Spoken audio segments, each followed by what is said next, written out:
Continuamos cara a cara el día de hoy platicando sobre el arranque del Campeonato Mundial de Fútbol en Brasil con el doctor Israel Macías, jefe de la Academia de Economía en la Universidad Panamericana, con Jorge Rocha, profesor investigador del Centro de Investigación y Formación Social del ITESO, y con Omar Pérez Campos, jefe de deportes de Zona 3. Y entiendo por lo que se estaban platicando aquí nuestros expertos que en este Campeonato Mundial de Fútbol en Brasil va a jugar algo extracancha, a favor o en contra del anfitrión, en este caso Brasil. O sea, Brasil no va a ganar por ser el mejor equipo, sino por cómo se sacuda la presión que hay en este momento en Brasil por la realización del campeonato. ¿A qué me refiero?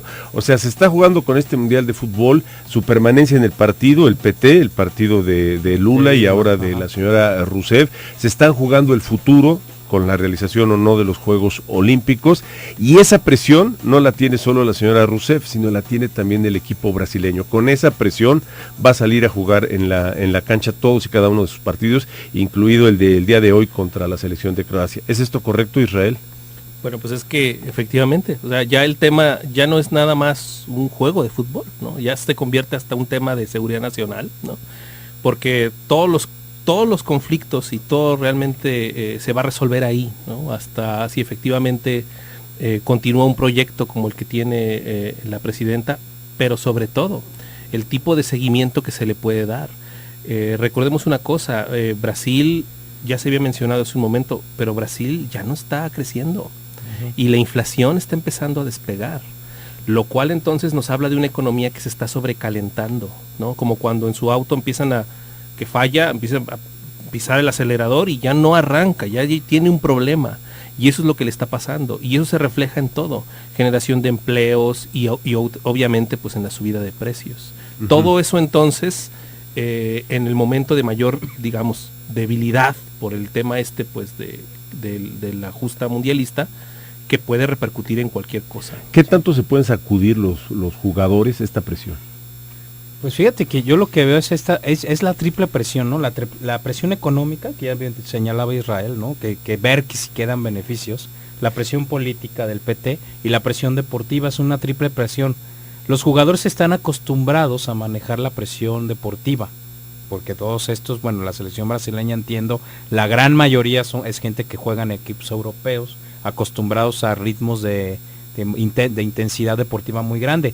Pero la que ellos no saben manejar ni es la política, ni es la económica, ahí sí no tienen ningún tipo de experiencia. Y los están usando, ¿no, Jorge? De hecho los están usando. O sea, los está utilizando el gobierno de la señora Rousseff. Claro, de hecho fíjate que este escenario de repente me recuerda el Mundial del 34 en Italia, con Mussolini ahí diciendo Italia tiene que ser campeón. O la Argentina de Videla en el 78, ¿no? La dictadura. Sí ganaron. Sí. Con una ayuda de sus amigos los militares, claro. Con mucho. Pero tanto así, los peruanos se ofenden de que yo de repente con estas presiones digo, estamos, aunque digo, son circunstancias distintas, pero en presiones similares que pueden vivir, porque hay demasiado en juego. Las Olimpiadas, Berlín, cancha y extracancha, ¿no? Ese es el tema que sí.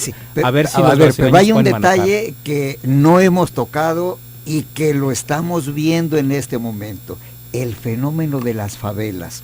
En Río nos dicen las noticias que el ejército tomó las favelas. Oigan, ¿qué es eso?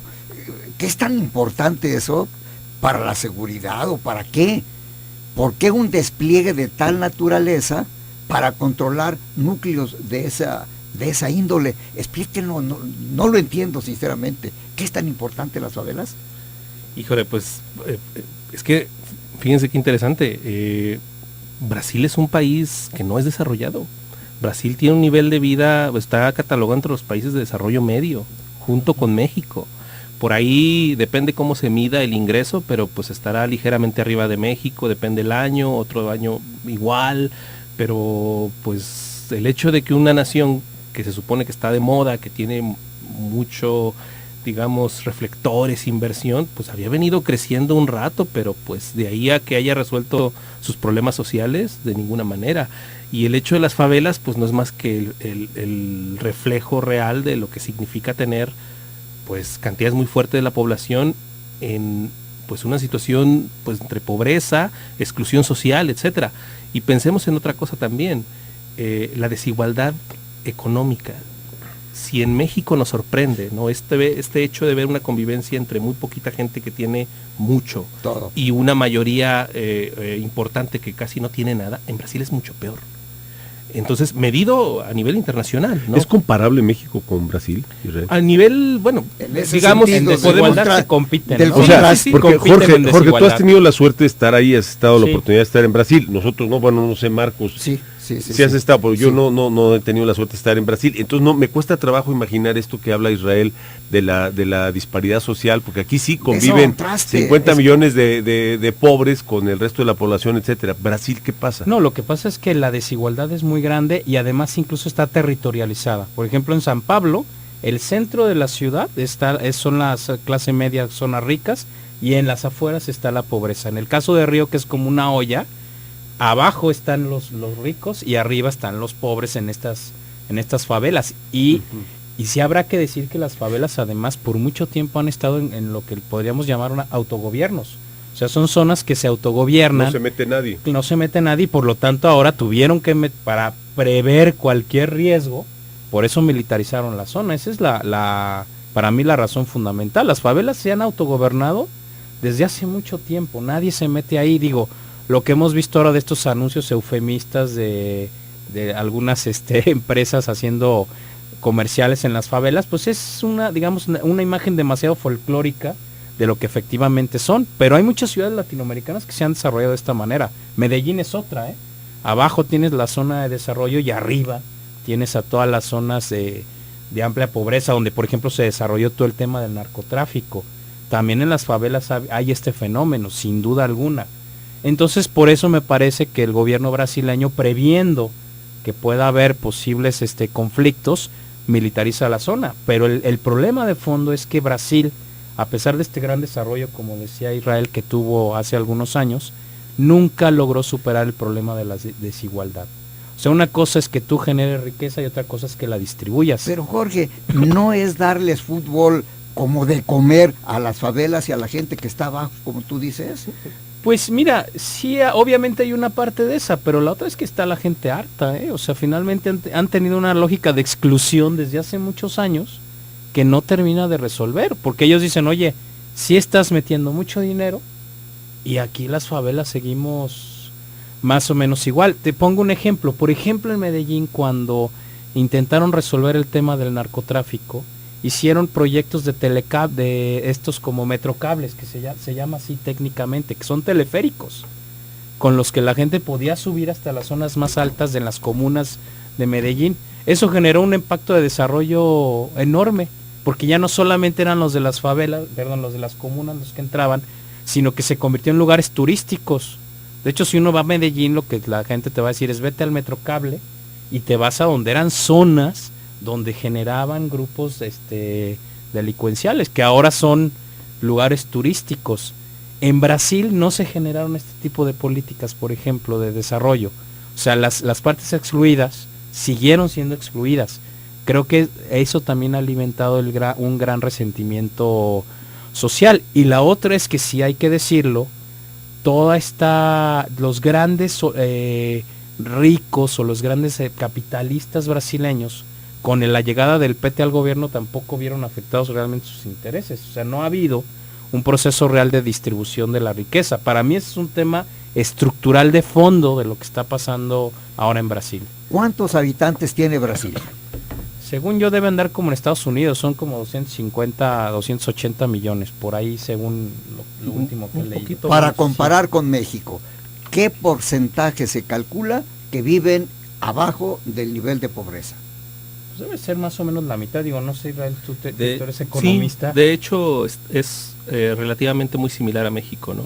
La gran diferencia es que cuando se mide desigualdad, lo que se está midiendo es qué porcentaje del ingreso lo tiene quién, ¿no? O sea, por ejemplo, un ejemplo muy simple, por ejemplo la India o China, son sociedades, a pesar de todo, muy igualitarias. O sea, reparten mucho más equitativamente la miseria, ¿no? Está bien repartida, ¿no? Sociedades igualitarias, pero con un alto nivel de vida, ¿no? Pensemos, por ejemplo, sociedades, por ejemplo, Alemania, Austria, ¿no? Tienen ingresos muy altos y relativamente está mucho mejor repartido, ¿no? Eso no quiere decir que no haya ricos o que no haya gente pobre viviendo en los parques, ¿no? Sino que hay una sólida clase media con un poder de compra tremendo. Estados Unidos, ¿no? Podríamos hablar de eso, ¿no? De una gran clase media. Exacto, con un poder de compra muy fuerte. Y en el caso de países latinoamericanos, concretamente pues México, Brasil, a pesar de que tenemos un ingreso medio, aparte de eso, hay una desigualdad en cómo está repartido, ¿no? Y de eso Brasil nos gana. Es de las poquitas cosas en las que podemos decir que otros tenemos mejor, ¿no? A pesar de todo lo que vemos aquí, ¿no? Que decimos, hijo, ¿cómo puede ser posible, ¿no? Convivir esta abundancia con esta pobreza al mismo tiempo. Y digamos, si ya lo ponemos en puntos muy extremos, el peor país, ¿no? Con la peor distribución de su ingreso es Bolivia. Pero bueno, pues ahí 2/3 partes de la población, por ejemplo, ya de naturaleza indígena, no habla ni español, entonces ya te puedes imaginar qué tipo de sociedad. Israel, de alguna forma el fútbol había servido para mediatizar, ¿no? O sea, para esta gran diferencia, suavizarla un poquito. Algo está pasando, algo está cambiando. ¿Qué es? Híjole, yo creo que... O sea, aquello de pan y circo, ¿no? Claro. O sea, claro, poco pan en este caso, pero mucho circo, ¿no? Ahí se equilibraba, ¿no? La ecuación. Y creo que tiene que ver con una evolución natural. No es lo mismo mantener, digamos, con pan y circo a una sociedad de los 70s que una sociedad del siglo XXI. Bien o mal, los indicadores han ido subiendo y a lo mejor es la maldición del progreso, ¿eh? O sea, pensemos qué le va a pasar a China en algunos años. La sociedad se va educando, va queriendo consumir mejor, tiene mejor opinión, quiere también entonces aportar, contribuir, y eso la va haciendo un poco más crítica, poco a poco. La sociedad mexicana hoy no es la misma que hace 20 años, lo mismo va pasando ahí, y entonces eso va haciendo que sean más exigentes, creo yo. Por eso entonces quizá las viejas fórmulas ya no garantizan entonces tan simple el control. Ya puede la gente decir, oye, pues si te estás gastando 14,000 millones de dólares en estos bellos estadios, vamos hablando también de salud, ¿no? O de educación. Me gusta el fútbol, pero hablemos también de eso. Pero a ver, Israel, para entenderle mejor y con algunos datos, en México, la clase media alta comparada con la clase baja, más o menos, ¿cuál es la diferencia de ingreso? Mira, es muy interesante. Con datos de una encuesta que hace INEGI, se divide la población se llaman deciles, que no es más que cortes del 10% de la población. De cuando yo formo desde el más pobre hasta el más rico y empiezo a hacer cortes 10%. Entonces yo puedo decir que el primer decil es el 10% de la población más pobre y el último decil, el décimo, el 10% de la población más rica. Si yo meto la mano al primer decil y yo saco una familia en promedio, prácticamente estamos hablando de que mensualmente tendrán un ingreso de unos 2,000 pesos por familia mensuales. 2,000 pesos. Son datos del 2012, porque la encuesta se hace cada 2 años, por hogar. Fíjate qué interesante. Un hogar en México tiene en promedio unos 4.1 habitantes, en promedio, ¿no? Si yo tomo una familia promedio del décimo decil, que es el último, de los que de acuerdo a la encuesta de INEGI, ojo, entonces estamos hablando de un ingreso promedio mensual de unos 40,000 pesos por hogar, lo cual entonces también es muy fuerte, porque pensemos en esto, una familia pues que uno puede considerar clase media, 2 profesionistas, que en conjunto tienen un ingreso de 40,000 pesos, pues hay que ahorita darles la buena noticia, felicidades, pertenecen al 10% de la población más rica del país. Fíjense qué fuerte. No, bueno, y hay municipios de Jalisco. Aparecen secretarias del Congreso. No, está muy terrible. Mira, si te vas, por ejemplo, ya a cuestiones municipales, tienes municipios, en Jalisco te voy a citar, Quilotlán de los Dolores, Santa María del Oro, donde la gente que vive en vida digna según la Coneval es 0.04% en Jalisco, casos dramáticos. Vamos a hacer una pausa, es cara a cara, regresamos.